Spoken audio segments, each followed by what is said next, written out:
আজ আমি আবারও তোমাদের সাথে কচু বাটার রেসিপি শেয়ার করব। তাহলে চলো শুরু করি। কি কি দিয়েছিলাম বলে দিই।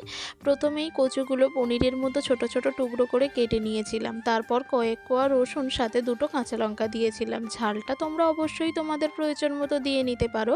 কচুটা মিক্সচারে ভালো করে পেস্ট করে নেওয়ার পর কড়াইতে বেশ কিছুটা তেল দিয়ে তেলের মধ্যে কালো জিরে আরও বেশ কয়েক কোয়া রসুন গ্রেট করে ঘষুনিতে ঘষে দিয়ে দেওয়া হয়েছিল। তারপরে আর কি ওই বেটে রাখা কচুটা দিয়ে পরিমাণ মতো নুন, হলুদ আর ঝালটা অবশ্যই দেবে, সাথে অবশ্যই একটু মিষ্টি দেবে, কারণ মিষ্টি ছাড়া তো আমরা ঘটিটা খেতেই পারি না। তো যাই হোক, সমস্ত কিছু দেওয়ার পর যার যত গায়ের জোর আছে বা হাতের জোর আছে সেই ততটা পরিমাণ জোর দিয়ে নাড়াচাড়া করতে থাকবে। নাড়াচাড়া করতে করতে যখন একদম জলটা শুকিয়ে আসবে, ঠিক জিনিসটা আলু ভাতের মতো হবে, তখন কিন্তু একদম রেডি হয়ে যাবে।